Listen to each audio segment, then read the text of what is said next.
بسم الله الرحمن الرحيم الحمد لله رب العالمين والصلاة والسلام على رسول الله وعلى آله وصحبه أجمعين. السلام عليكم ورحمة الله تعالى وبركاته.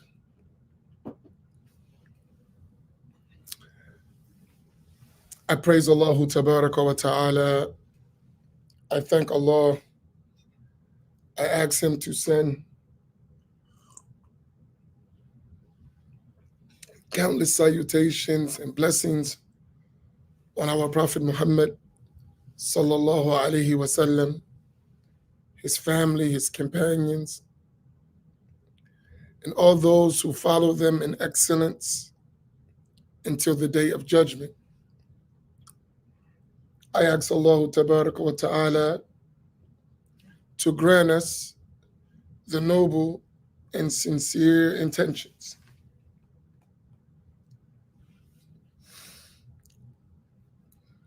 Allah subhanahu wa ta'ala mentioned in a part of a verse of the Quran in Surah number 3, verse number 110. Allah subhanahu wa ta'ala said, كنتم خير أمة أخرجت للناس تأمرون بالمعروف وتنهون عن المنكر وتؤمنون بالله. The meaning of which is, you are the best nation that came from the human beings, that Allah brought out of the human beings. And then Allah subhanahu wa ta'ala mentioned the cause for that quality of being the best nation. He said, you enjoin what is right and you forbid what is wrong. And what is the root of that is that you believe in Allah Tabaraka wa Ta'ala.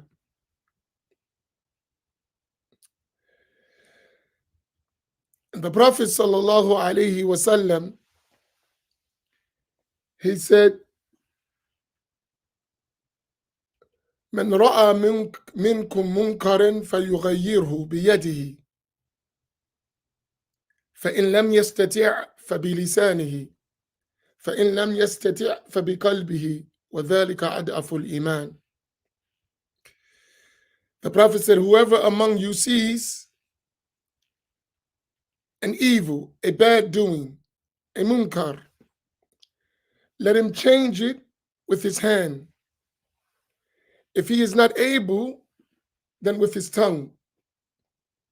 And if he is not able to do that, then in the heart, with his heart.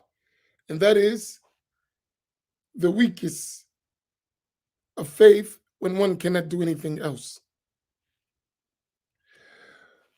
What we understand from this honorable verse, in this noble hadith, is that we as Muslims have the obligation to change bad things, whether they are beliefs, actions, or sayings that contradict the sacred law.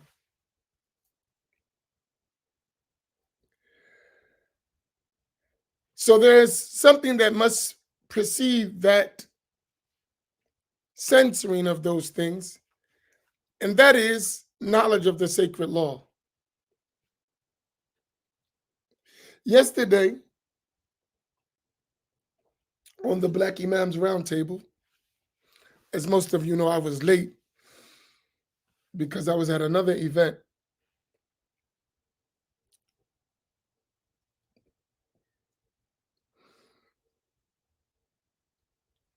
And I was reflecting on the title, Our Contribution as Black Muslims to Black history or something to that meaning. And what I was thinking about was this verse and this hadith, because this verse and this hadith will not change until the day of judgment. What do I mean will not change? Meaning the command in that does not change until the day of judgment. All of our life, we're going to be ordered with enjoining what is right and forbidding what is wrong. And the reason we have in this country Black History Month was because some people saw an evil, a wrongdoing, an injustice that they felt needed to be corrected, needed to be censored.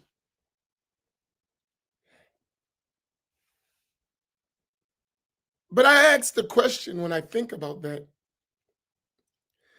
is that sufficient to remedy the problem? Is that enough to set right the injustice, the wrongdoing that was and still is being perpetrated against the African American community?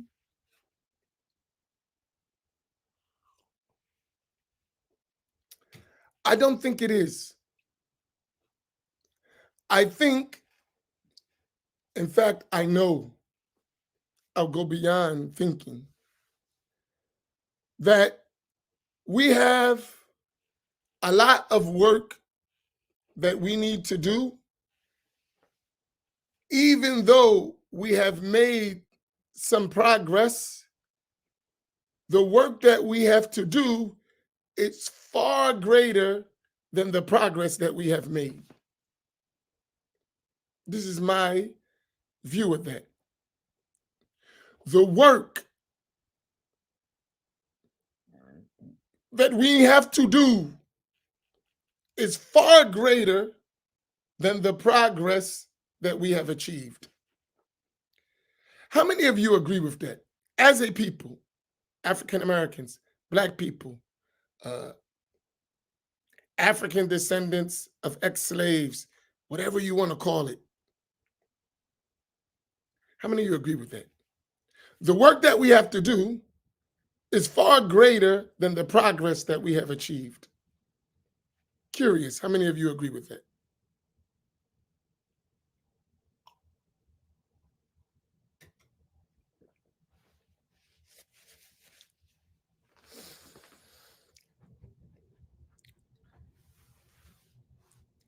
And I thought about it.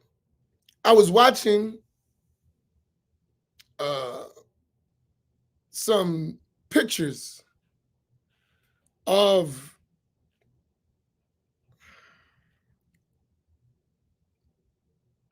the Super Bowl.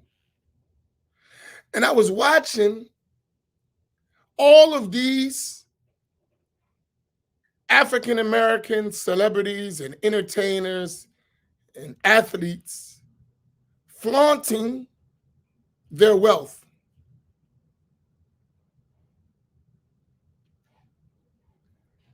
And I was thinking to myself, and I even said it, I said, all this wealth, and we're still in the conditions that we're in.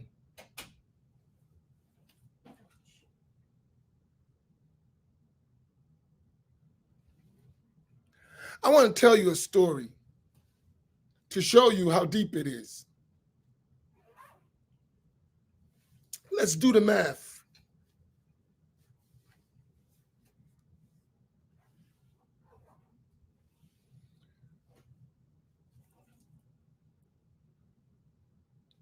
If you look at the millions that you see some of us have,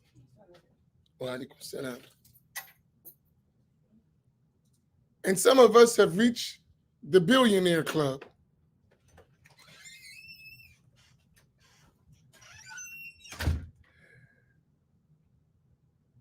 If we count just the prison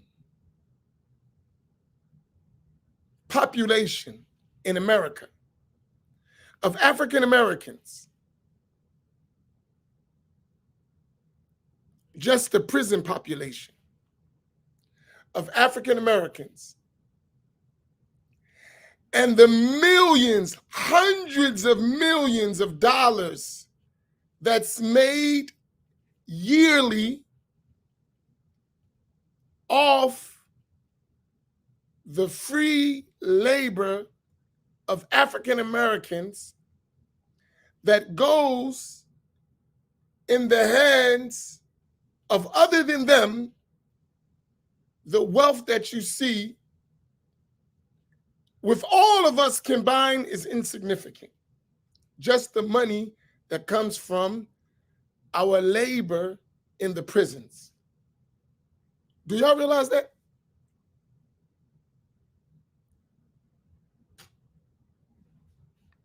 Just in the prisons alone.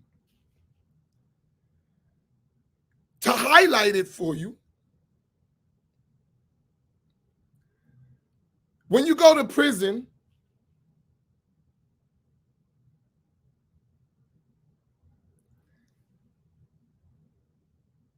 there is a dollar amount attached to every prisoner that is being made from the state or from the government. So every prisoner, and now I don't know what that would be, but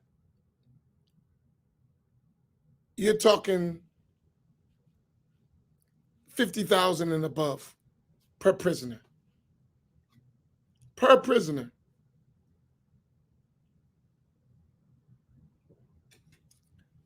And you have so many, let's say millions of people who've been through that system, right? So you can imagine every year, for every year, you're talking about 50 million or more every year. Every year.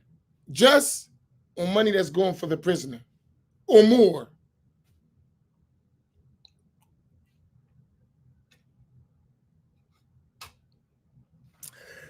Then that's just that money.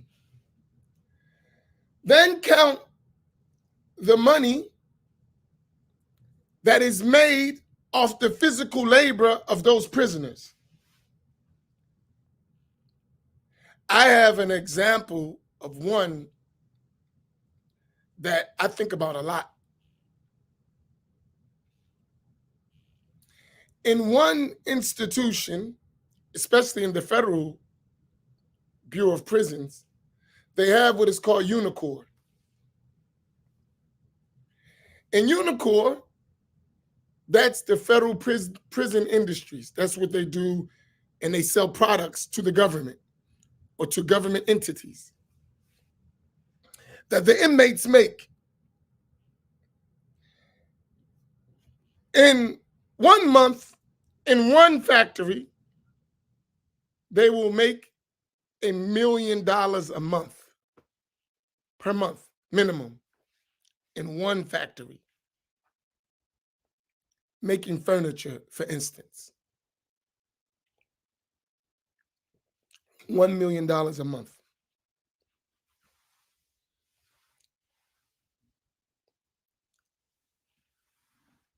So you count, that's one institution.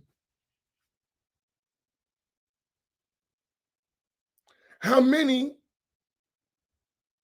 institutions have those factories?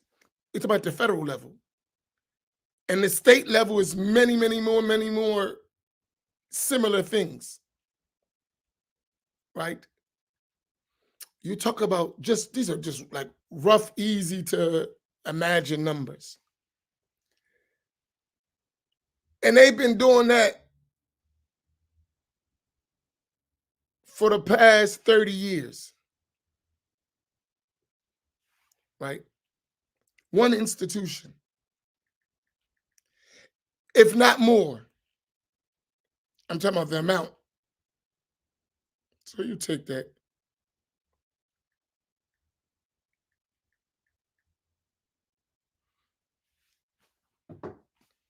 $360 million in one institution. 360 million, one institution.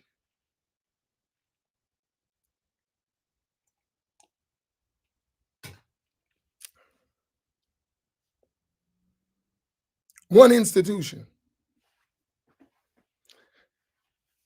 That's just the products they're producing. All right. So you got the money coming in for the inmate, the money that's made off the inmate, then the products that's sold to the inmate who makes that money, who gives it right back.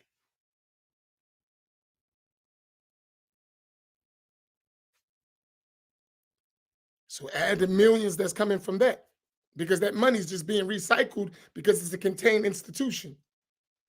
So they get money from government or state level, right? They take that inmate, they make money off that inmate, they pay that inmate minimum money. The inmate takes that money, gives it right back to their commissary. They make money off of that. Then families are sending money into those inmates, and they're using that in their confined environment to spend. Do you see how much money? So when we look at, and every year, imagine amount of African Americans, males and females, adult and youth, enter that system, that type of system. And how many actually make it to be a celebrity, an actor, an athlete? At the level of the money that's being made, I just want you to think about it. And these are all loose, very loose. I'm being generous figures. I want you to think about that.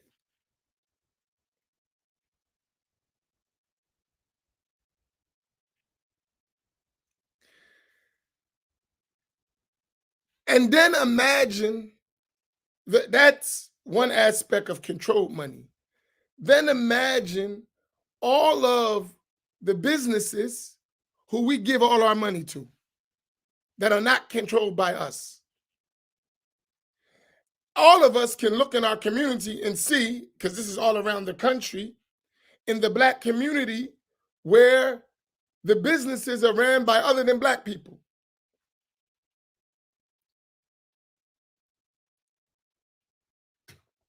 So that's known, right? So think about how much money is being made off our suffering as a people. If you just think about from the financial side of it, we have a lot of work to do.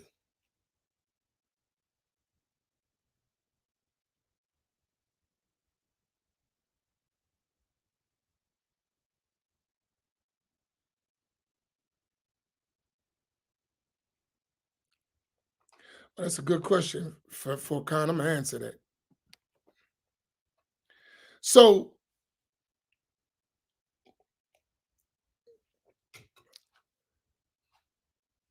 just think about, because my point was, we have a lot more work to do, and it's far greater than the progress we actually made,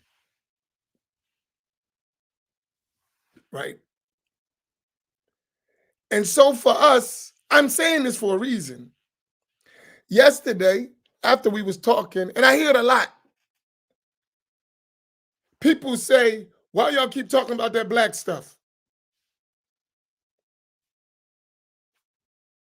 I heard it even here. Oh, that's tribalism, that's asabiya, blah, blah, blah, blah, blah, blah, blah. When that's our condition.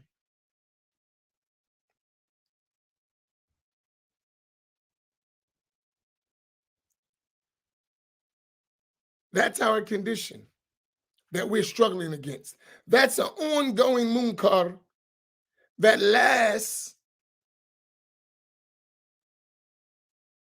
for generations. Generations. Just the war on drugs alone gave our community, or let's say pushed our community back at least 300 years minimum. Do you realize that? The war on drugs pushed the black community back at least 300 years of progress.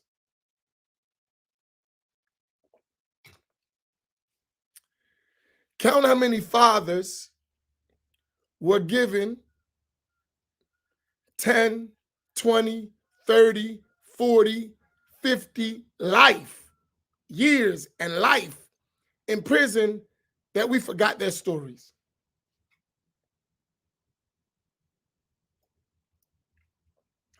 Some of them got so much time, we forgot about them, that they even existed. And that's all over the country. It's people still serving time from the 80s for drugs.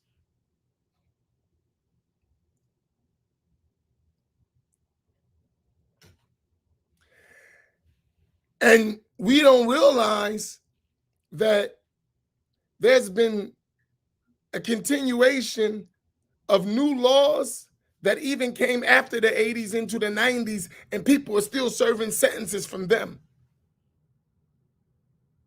So you would have in our community, grandpa went to jail, may still be in jail, the son went to jail, and then the grandson is still doing time, and they're working on the great grandson with these laws in the system. It's something to think about. And then they show you 1 or 2 or 3 or 4 or 5 millionaire celebrities that are also promoting things that's going to lead thousands of people to prison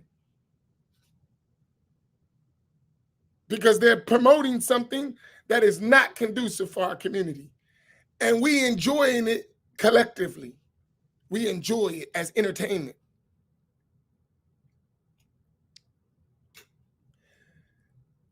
It's something for us to think about. And I say this, if anyone is going to be a voice or a movement to address all these injustices, it has to be the African American Muslim. No one else is going to do it. At the level of real change, because we're the only people that really represent a complete change in the status quo or the system that produces such evil.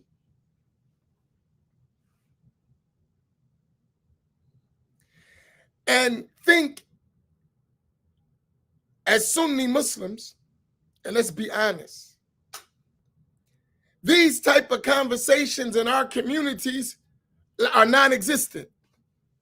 In most of our communities who say we're upon the Sunnah or we're following Ahl Sunnati wal Jama'ah, this is not even a discussion. Am I right or wrong? They've tricked us to even talk about the black concern or the black issue as if it is among the major sins, among the kaba'ir, to talk about it.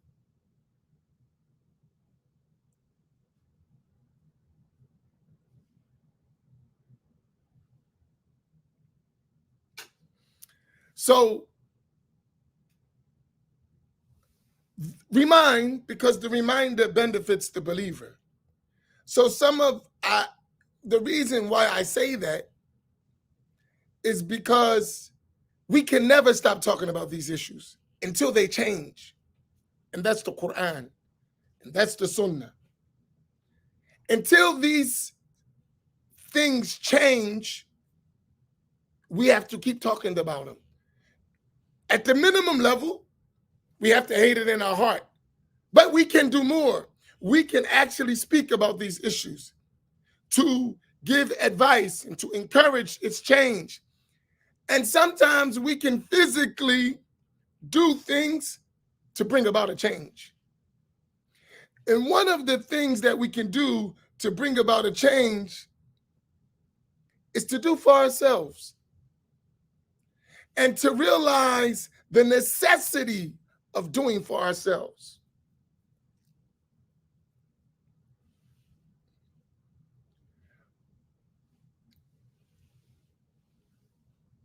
I want to ask you a question, and I want honest, and I think about this a lot.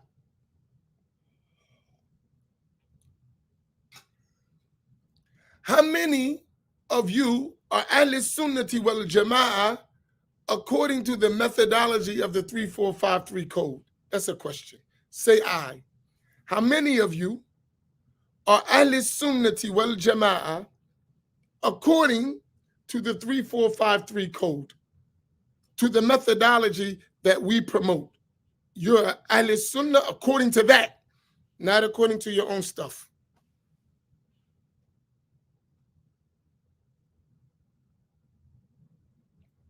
Just say I. That's it.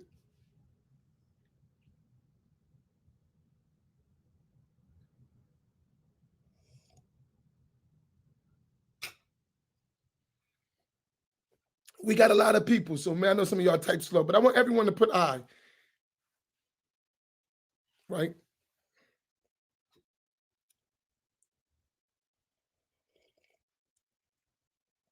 So y'all know what it means when I say the 3453 code. So that's Ahl Sunnah in Aqidah, Ashari Maturidi. In Fiqh, Hanafi, Maliki, Shafi'i, Hanbali. Following the way of Tasawwuf. Following the books of Imam al-Ghazali and Imam al-Haddad and that structure, right? Now, most of us, and it's not exclusive, most of us are African American, right? Most of us. And there are some who are not, and we all consider us as one family, right? However, there are concerns in a family. You don't ignore people's concerns because they don't apply to everyone. You still take care of the concerns of everyone. I want you to answer this question. Go around the country, United States, because we're all around the country.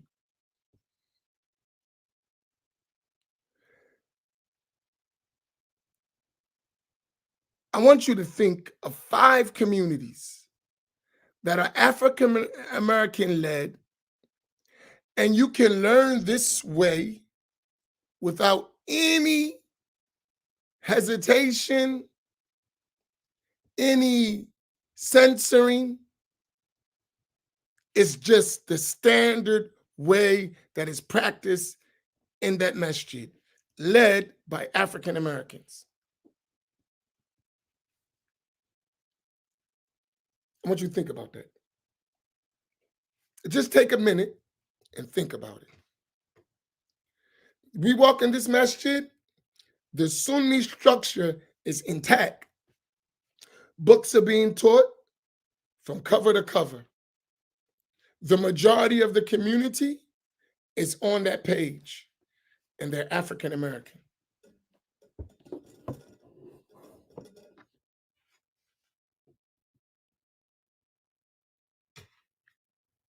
I just want you to think about it.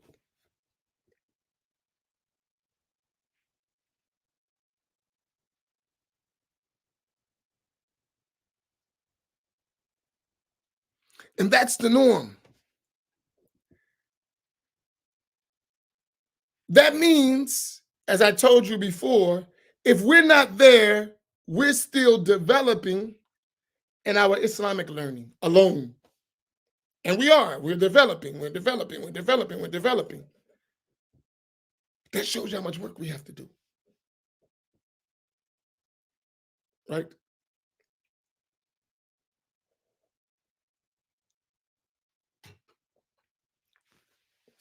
And even in the communities that you would think that that's the norm, that's a struggle. So if I take some of the communities I've seen, if I was strictly honest, in those communities, that's not easy, especially with African Americans.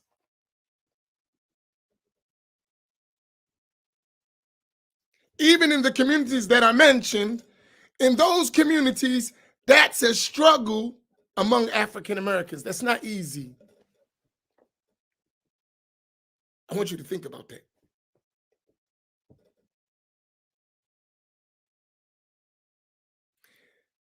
So that means just having traditional, classical, well-known Sunni Islamic methodology is a struggle in our communities. It's something to think about. It's a struggle.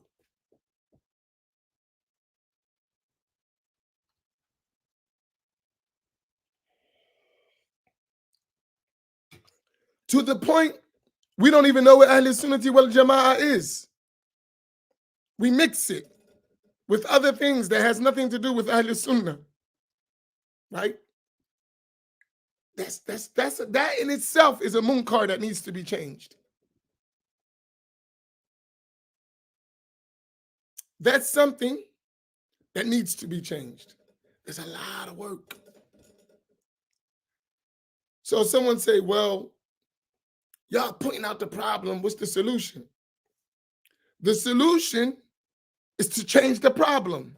That's the solution. But that's not going to happen if you don't realize there's a problem.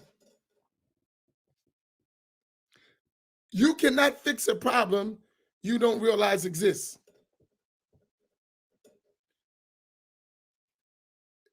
If you are not able to identify the problem, how in the world are you going to change it?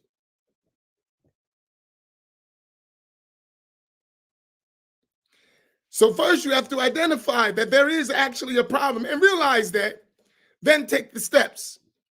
And that's why we emphasize the issue of learning correctly. And we mention methodology and approach and books as a start to solving that problem. I think about it a lot. And I mention all these things to say, listen, do you realize that the majority of the people who go in those institutions come out with an incorrect understanding of Islam? Do y'all realize that? We talked about those institutions, federal and state. The majority of African Americans who come out of that have a misconception of Islam. Do you realize that? They don't know Ahl Sunnati wal Jama'ah. And they're coming back. I seen it the other day.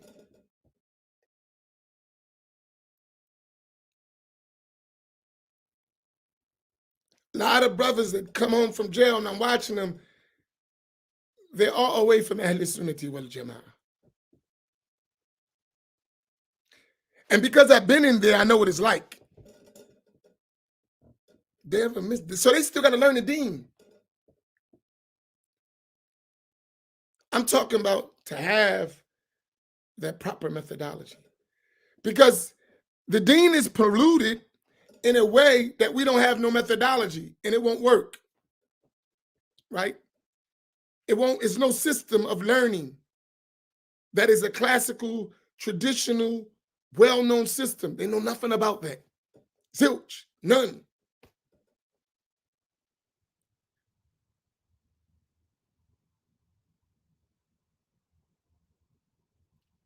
And so I want you to think about the level of work we have to do.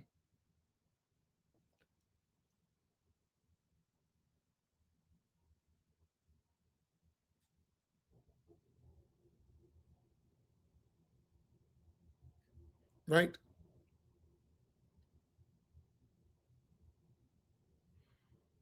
So these are things we have to work on. And it's essential that all of us play a part. And many of us are not prepared for the work that we need to do. Mentally, you're not prepared.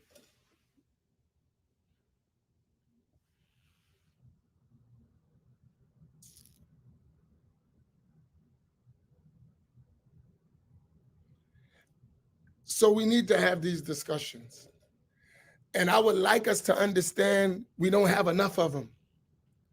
We don't have enough of these discussions to really address our problems. We need more discussions.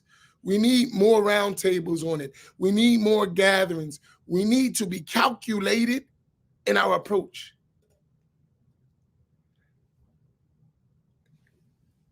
Sunni Islam, the name Sunni Islam, has been in our communities for almost 100 years now. And still, the vast majority of our communities are not upon the understanding of Ahl Sunnati wal Jama'ah. Which means we still lagging behind the rest of the world. And that was a deliberate design to keep us back. Even the thing that would liberate us, that would make us the most educated people on the face of the earth, they infiltrated that and gave us something that would keep us behind. And that became the norm.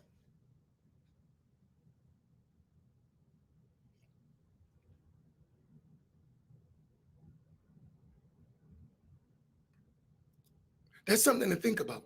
And this ain't from our side. This is what's been perpetrated on our community from external forces. Because they didn't do it for themselves. They only did it for us.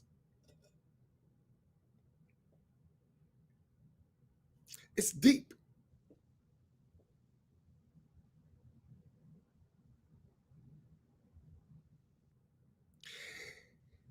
Even in Saudi Arabia, I'm going to share something with you.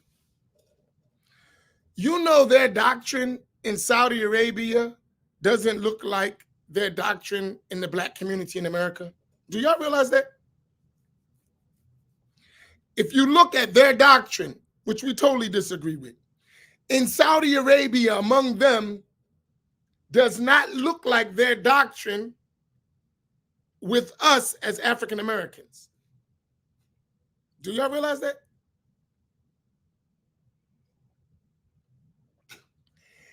If what we do in America was done in Saudi Arabia, their same doctrine that is promoted in the African American community, if that was done in Saudi Arabia, they'd be in prison. Do you realize that?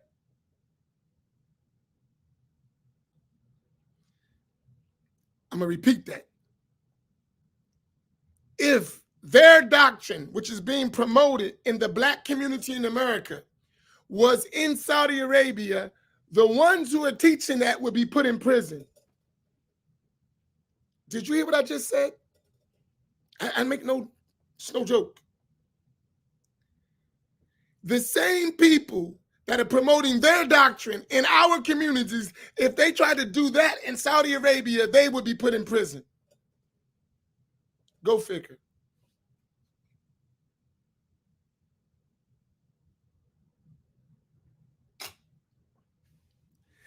And when the same people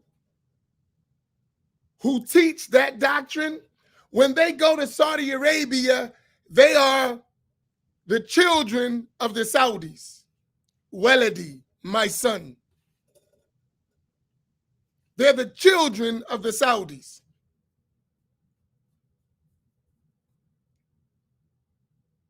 I want you to think about this stuff.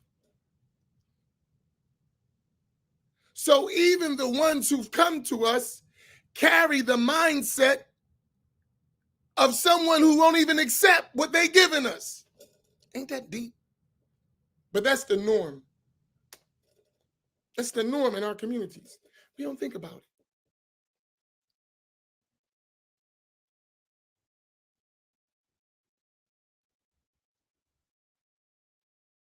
So they don't accept it for themselves, but they make it a standard for us.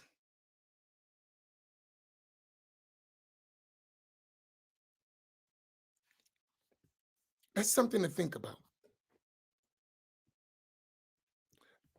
And these things are not something I'm making up. They're like well known for anyone who knows. Even look at the curriculum as a standard in Saudi Arabia and go to our communities where the people who learn from them are leaders and look at the curriculum on the ground here. That means we're so far behind. And that's all by design. Right? There is a necessity for us to break the chains of slavery, even in the religious sense. It's a must that we do that.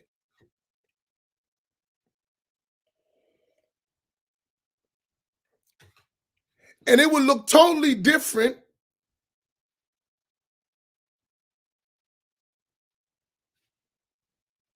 it will look totally different.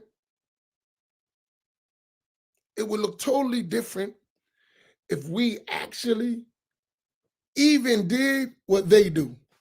It would look different. If we did what they do, it would look different. Just imagine if we did what traditional Sunni Islam said to do. If we just did what they do for their people, for our people, it would look totally different. Imagine if we did what traditional Sunni Islam say do. And these are all things that are known facts for the ones who have some form of knowledge and understanding. One thing about the internet is that it has made the world open. So you can be in the world, all around the world, live, and see what is happening around the world from your phone. And that's how I know. Besides being in those places, even from the internet, live, you can see what people are doing in each country, right? Because of going live and live broadcasting and all of that. You can see what people are doing. Even what the people here are doing compared to what they're doing there. And there's a gap, a huge gap.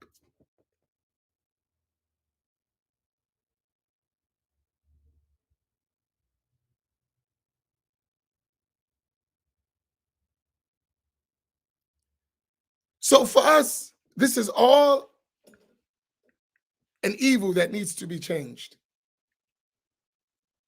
And people are not talking about it. People know are not talking about it, right?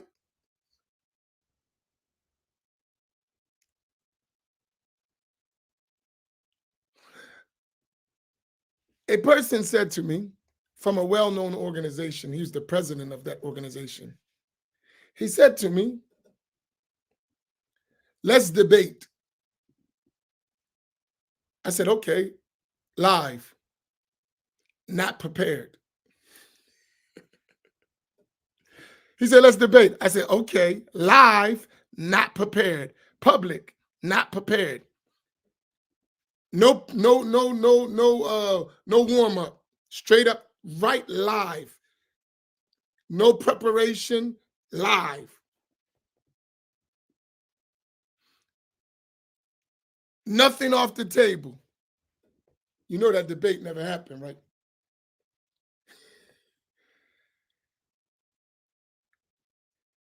They actually wanted to control what we talk about in order not to deal with the issue.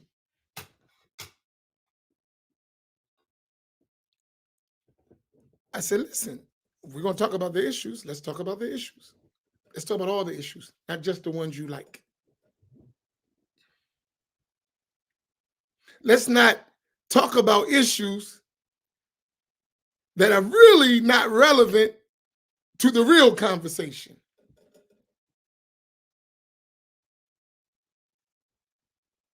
Because my first question was, why don't you have any real Black leadership in your organization? That was my first question.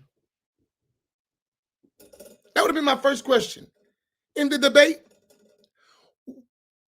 since we're all on the knowledge, why don't you have any independent, authoritative, Black learned leadership in your organization? That was my first question. That would have been my first question.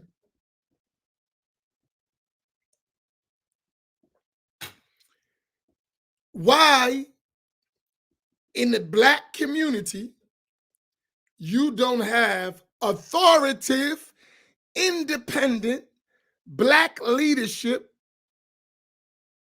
to serve the needs of their people? That was my first question. Let me ask you, how many of you think that's unimportant? That's a question. Say aye if you think that's unimportant. I want to see where we at in our mindset.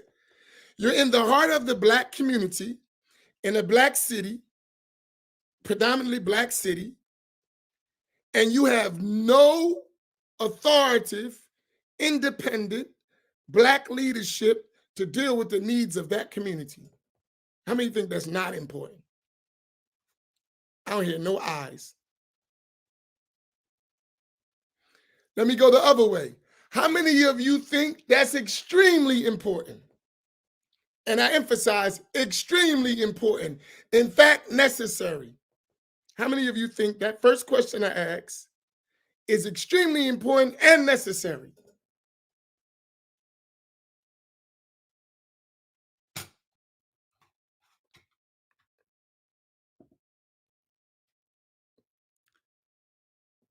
That's why we didn't have that conversation. Because what people want us to talk about is everything that's not that important to us. Only what is important for their control of us.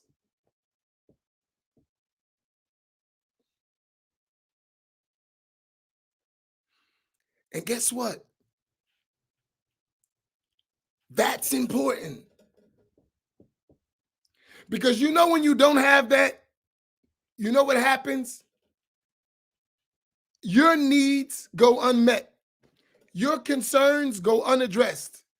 When someone else is the one that's in charge of leading you, it's natural. It doesn't make them bad people. It's natural for people to address their own concerns. That's natural. That's the way Allah made human beings. So if you don't have any leadership, you don't have, and that's why I said independent, authoritative, where you can actually make a decision, your needs will go unmet.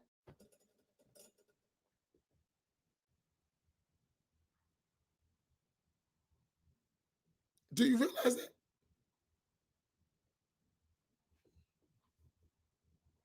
Your needs will go unmet. That's something you need to think about. And for a long time, in the name of Sunni Islam, our needs went unmet. Because even when we thought we had authentic Black leadership, the Black leadership was controlled by someone else's thoughts, i.e. the Saudi Arabian connection. Do y'all realize that? So the leader is not an independent thinker. He's thinking in the mind of someone else while addressing you. And that's why your concerns are not met. Because even though he has the form of you, he has the mind of someone else. And he's been taught and drilled to think like someone else. But he's only allowed to perpetrate that thought, implement that thought on you. Not on them, on you. You need to think about this stuff. Since we're talking about Black History Month and we're talking about our concerns and our country, this is some serious stuff to think about. I think about it all the time. I swear I do. And I do my best not to become angry about it. When I think about it, and I know this stuff I can prove, this ain't like with ease, over and over, abundant. Like, I see it. It's clear. And you know what hurts the most? Most of us know it. It ain't like you don't know. I'm not saying some strange stuff that anyone who studied overseas know what the heck I'm talking about. Everyone knows what I'm talking about. Us, we know. It's not like this is strange. That hurts more. You know exactly what I'm talking about. But we ain't doing nothing about it, really.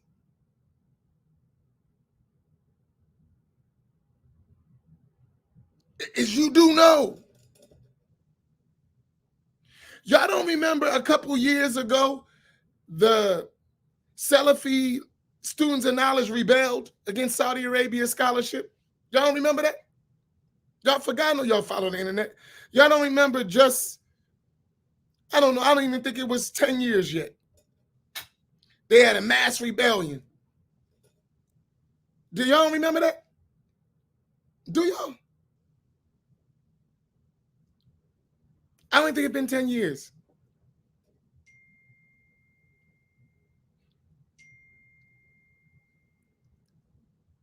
Y'all don't remember that?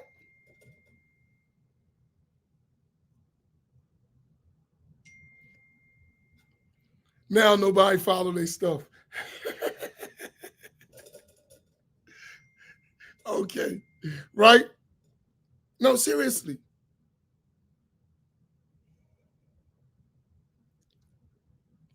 They declared their independence.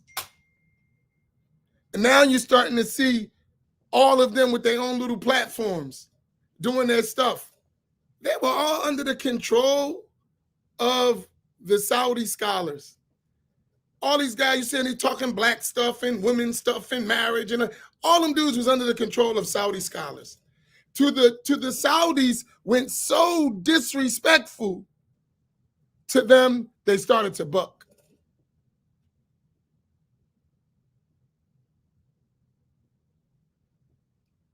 Which is a good thing. But you know what they didn't do? They bucked, but they kept their ideas. So really, you didn't really buck. So you just kept their ideas. You kept their ideas and you put your face on it. But it's still the same ideas that had you where you at. And if we keep following, we're going to be where we at.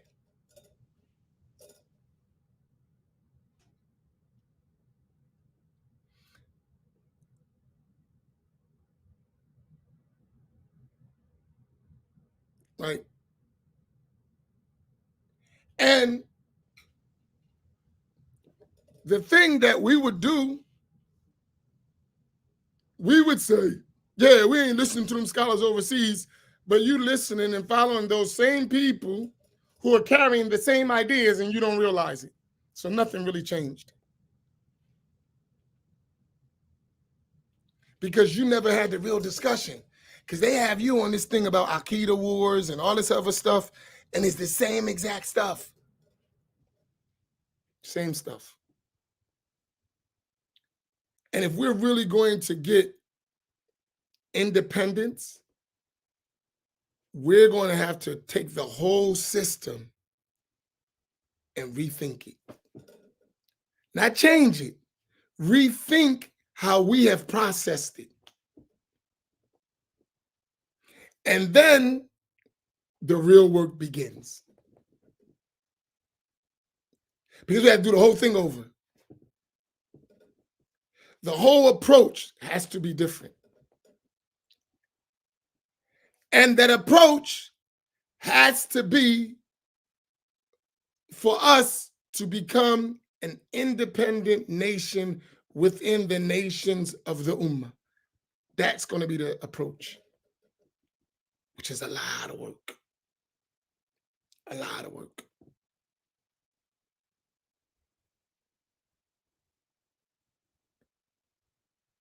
A lot of work. So they're my reflections on the Black Imams Roundtable yesterday. And we're in that work, but we're nowhere near sufficient. We need a lot more work. We need a lot of work. And the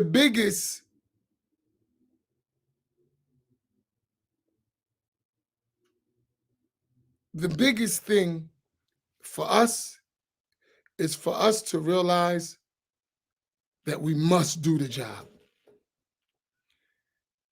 and to not blink, to keep going, and prepare generations to do this work, because that's what it's going to take.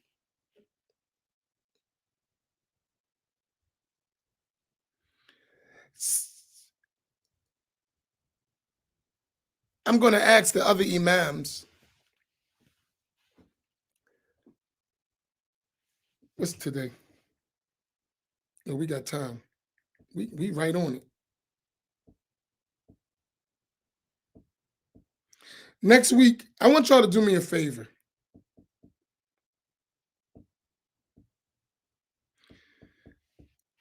The next roundtable will be February the 20th.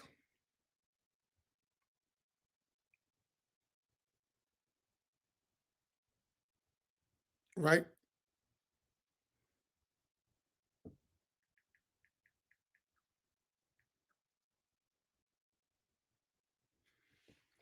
That'll be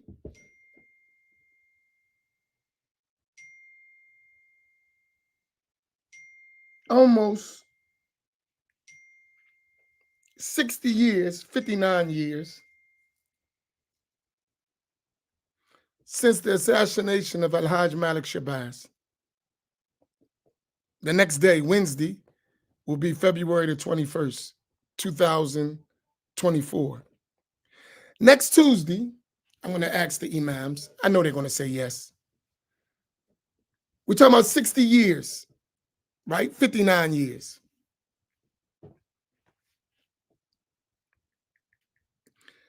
Since the assassination of Malcolm X.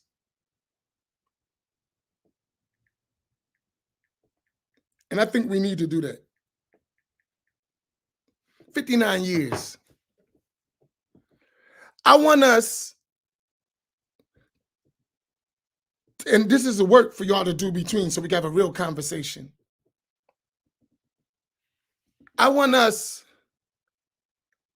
to do all this week a deep study of the Islamic development of Al-Hajj Malik Shabazz. A critical study and research of what was his Islamic journey. I want to talk about that because we're Muslims. And for many of us, they've made him our Sunni Islam. And you always hear these stories of Malcolm X. I read the autobiography of Malcolm X, and that's my Islam. And that may be true for a lot of people. But let's take a critical look at it. And let's see from that time to now, that's 60 years, where we at in regards to what was his experience, because it's only talking about a 2-year period, 64 and 65. That's it. Not even a whole 2 years, right? Really, we're talking months, a year and some months of Sunni exposure. Now, since he was the height, the ideal model for many people of getting Islam right, I want you to just think about this stuff. After 60 years, 59 years, right? What it look like right now? I want us to really, really pay attention to that.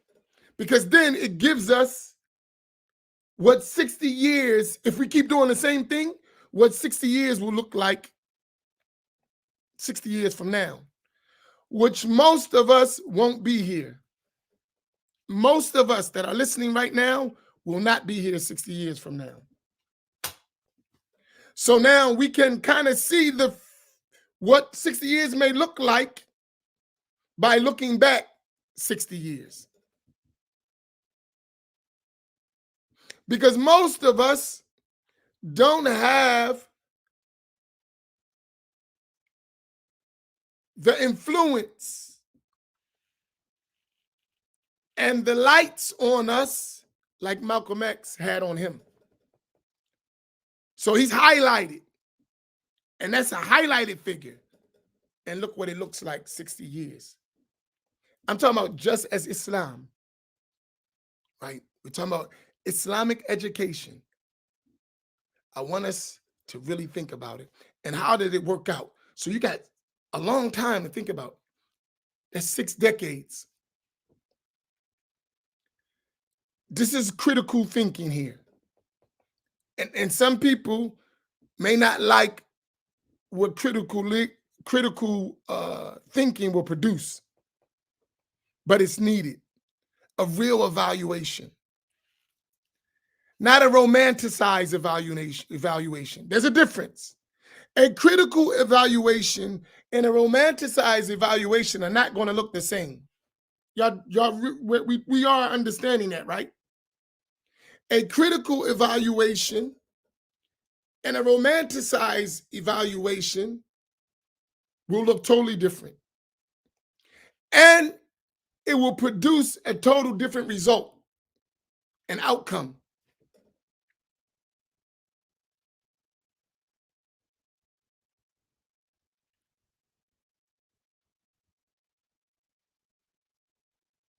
Love blinds. Can we all put this up?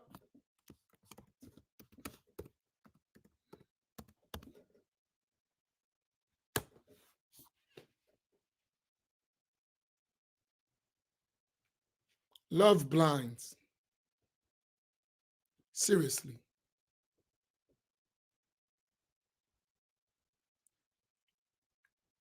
When you're in love with something, you don't look at it critically. And sometimes that's good,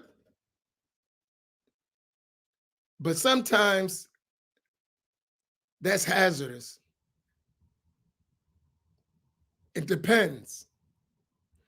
Sometimes your love that blinds you is good for you, but sometimes that's not healthy, right? You ever been in a relationship and then after you get out of that relationship, you say, what the heck was I thinking about? Anyone had that experience? What the heck was I thinking about? You was in love. It blinds you. You didn't even see what was going on. You was in love. Right?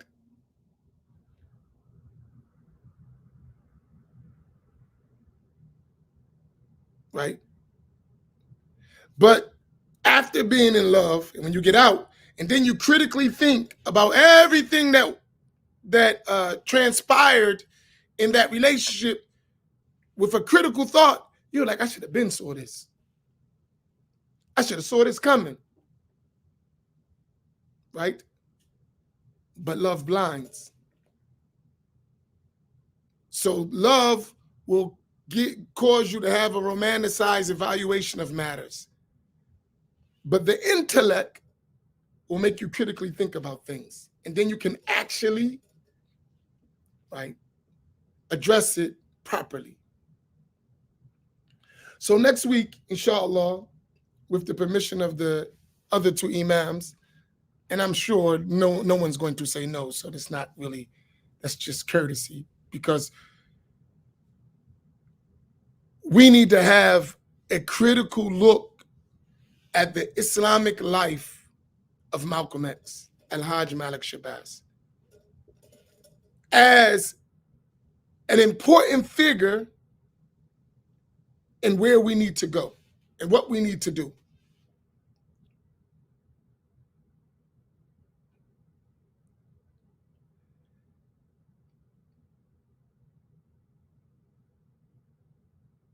Because I think he's a perfect example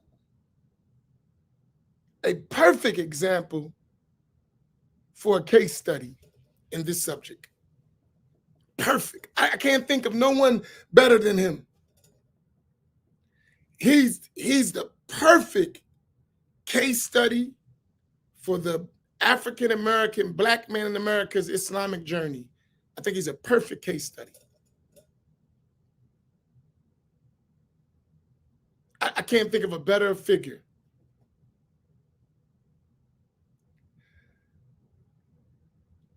The only one that I think would be equal to him would be Imam Warithuddin Muhammad.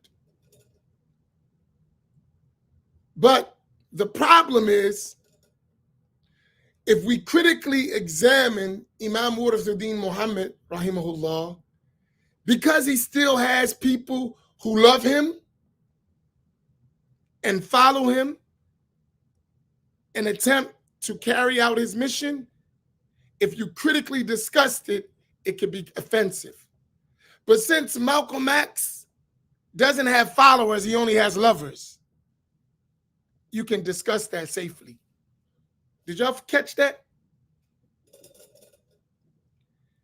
If we critically examined Imam Warithuddin Muhammad as a case study, it can be deemed offensive because he still has people who follow him,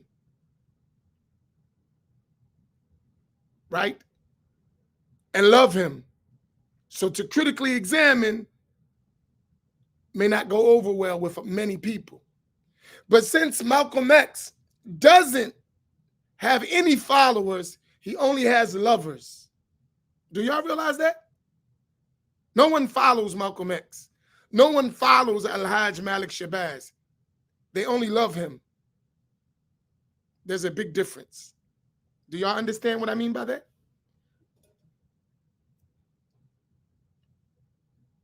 There's a big difference. So that's a discussion. It's a critical discussion. And it's safer. I actually think Imam Warithuddin Muhammad, rahimahullah, would be a better case study. Right? I think he would be a better case study. But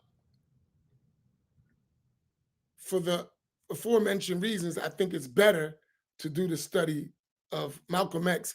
And then from that, you can get an analogy to Imam Warithuddin Muhammad, rahmatullah alayh.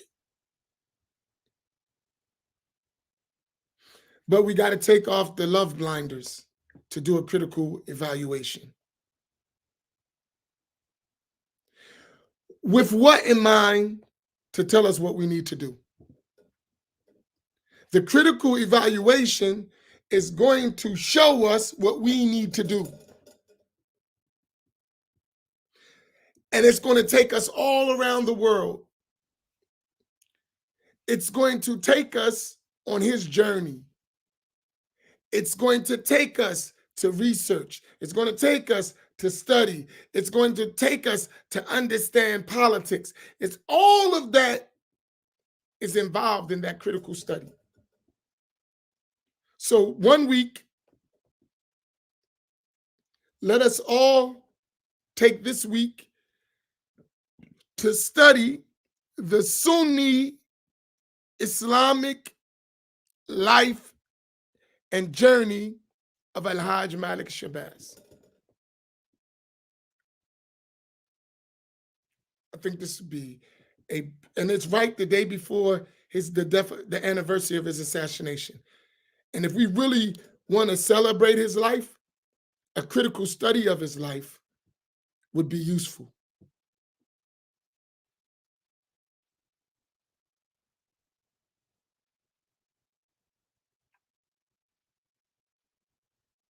So let me take a few questions that were left. If you have questions, put it up.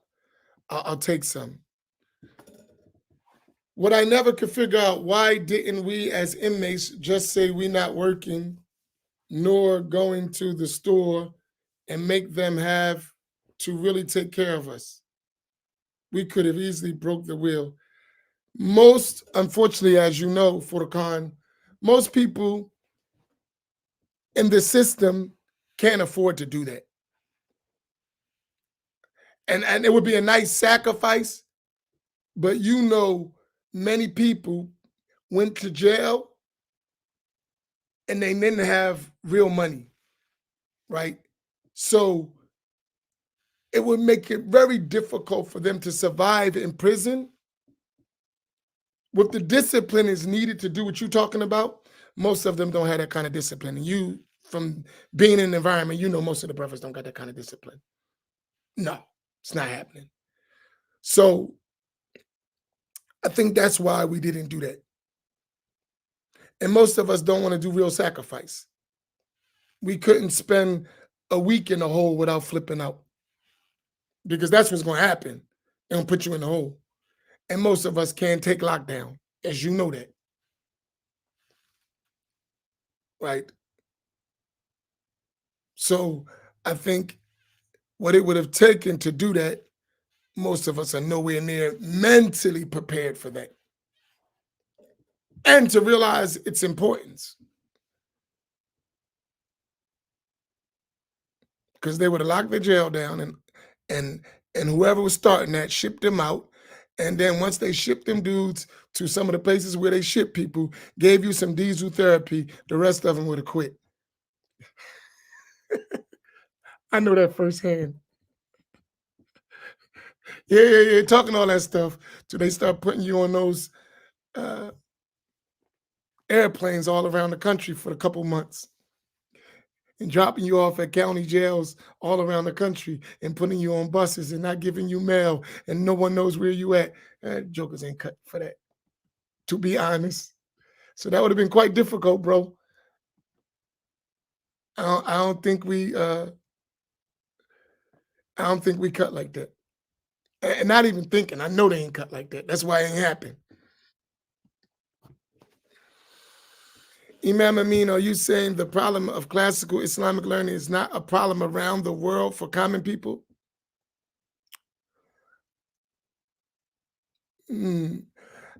Of course. But what you have in other countries is you do have established leadership that has levels of scholarship that's established. So even if the common people may be struggling, the institutions are there and established, right? In all the major countries around the world. And America is a major country, you know, right? So we could establish the same thing, especially with information access. We could do the same thing. So for common people, yes, that may be a problem, but the knowledge is institutionalized all around the world. In every country, there is a level of scholarship where Muslims are, traditional scholarship, and the availability to learn properly. In America, that is a struggle for us, especially in the Black community. And you have to realize it's important that it's in the Black community, because there's places we could go and the knowledge is available, but someone else is in charge. And that's not a good look for our psychic. Our mind, that's not a good look.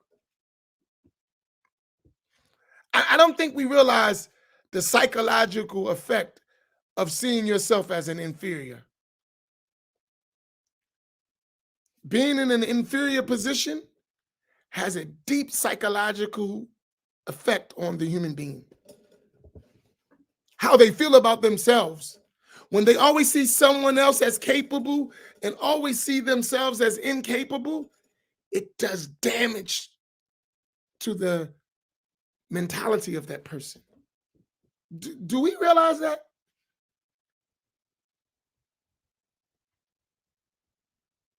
You begin to think you're not capable when you never see yourself in a position of authority and leadership. It's damaging. And of course, the one who's always ahead of you don't think that way, because it ain't happening to them.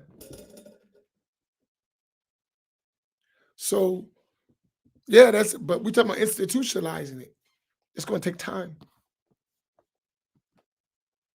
The last question that I saw.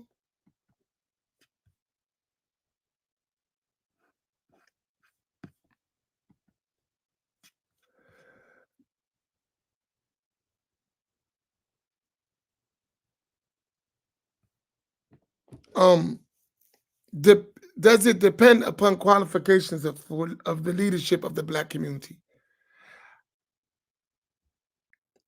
Qualifications are always an issue. But so no one's saying we shouldn't have qualifications. But actually, we have to determine what qualifications look like to us in our context. Because we do have to get qualified, I agree. But that's going to be in stages too, right? That's going to be in stages too. So in our community's leadership, in its beginning stage, may not look like leadership in other communities. But we had to start somewhere and then build upon that, realizing we have a standard and we're trying to climb to that standard, right? I mean, we're doing it in regular life. Our educational system in our community is not like the same as others. We have to build and build and build and build and build and develop and develop and develop. So yes, we need qualifications, but that's going to be in stages. I don't believe that is something that overnight we're going to be qualified to lead in all aspects. But you know what we do in that context? We bring in the qualified people to educate and to help us while not letting them take over. That's right. You're welcome to come help. And we're going to monitor that help, but you will not take over because you're qualified, more qualified than us. We're not going to give you the reins of power. In fact, we're going to help us become qualified so that we can maintain our power. There's a difference. So if we're not good in Quran, we're going to bring some experts, some qualified people in Quran to teach our people. But while they're teaching it, they're not going to take over. You're here to do a job. And that's why we need finances. Pay them. You're only here to do that. You're not here. You're not leading nothing. Your job is to teach them the Quran, right? That's it. When you do a good job with that, they will become the teachers. And then you can go back to your people and help your people. And we can now work together, right? You see the difference? And now, after that, you have qualified people in the Quran, qualified people in Hadith, qualified people in fiqh, qualified people in different sciences, qualified people in worldly sciences.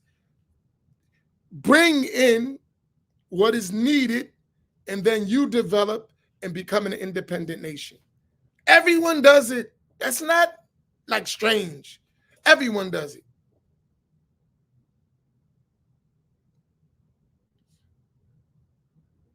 Look at sports.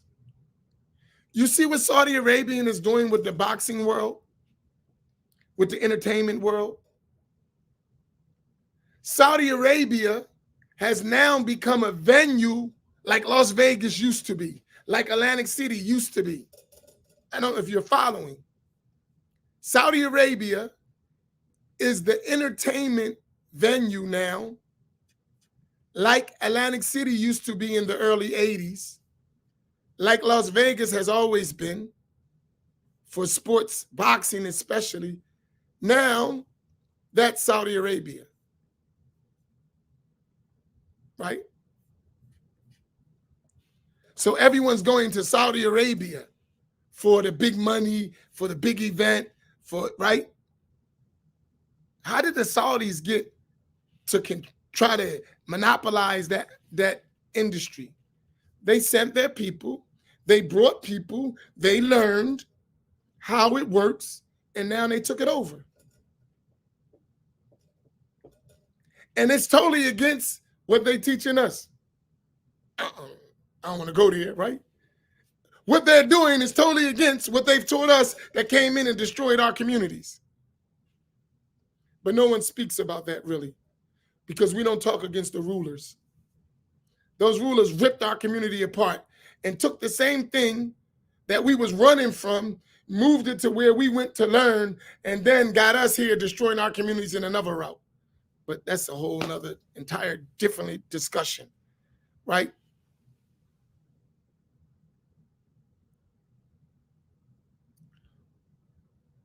So I think that's how we could do that.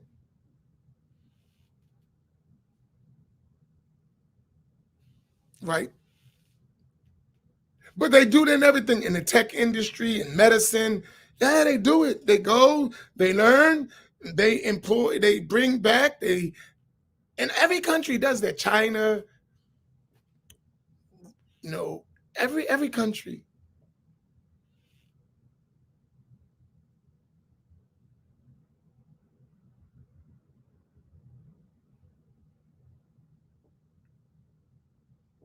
So that's the mission. Uh, when is our school opening? Oh, we have a long way to go for that. Seriously, to be honest, because that you're talking about finance, and we're not financed enough to adequately run a school. That's why we don't have in many schools. The school, we're in America.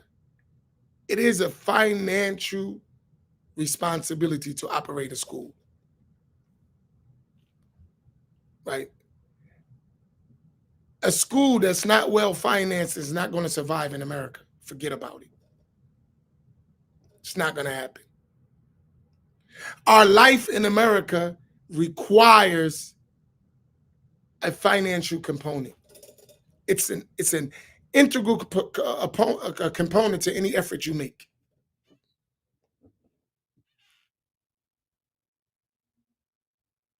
Right?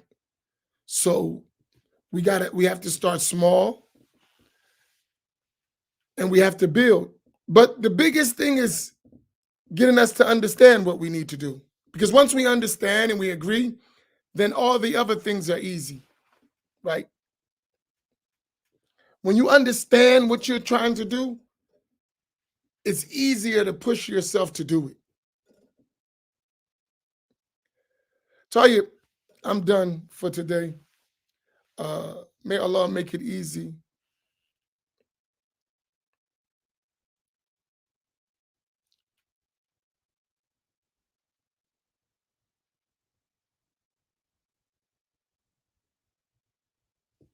Uh, inshallah. So let's make that project for this week.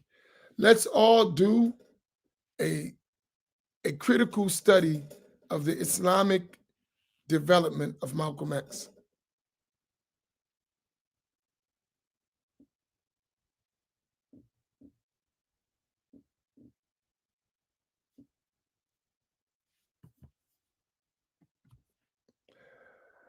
For me, I think we need to stay away from state-funded schooling.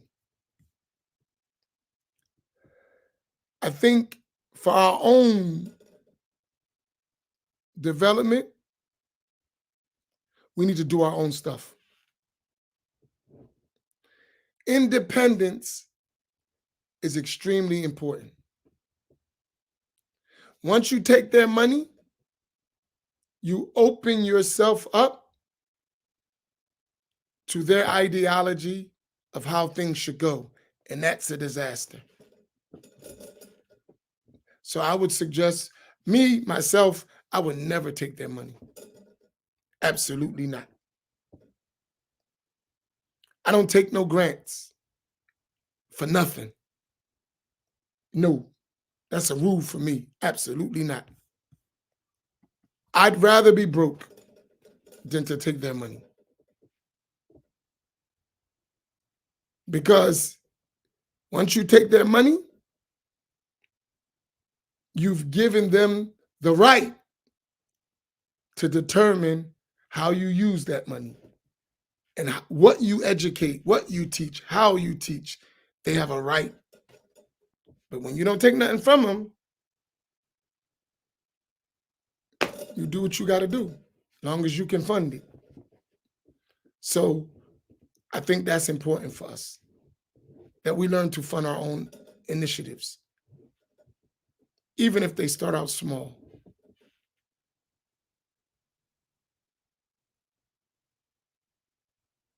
And that's my approach. Many people in my community, they don't like that approach, but I don't see it another way. And when you do things your own, with your own people, there's a different level of feeling of achievement and accomplishment, even if it's a struggle. But when you actually do it yourself, it's a whole different feeling, right? And we need that feeling.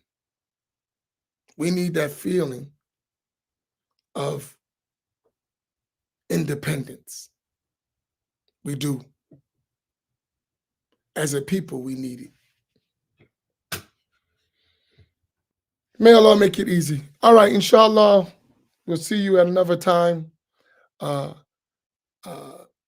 So let's do that work, inshallah. Barakallahu bikum wa sallallahu ala sayyidina Muhammad wa ala alihi wa sahbihi ajma'in.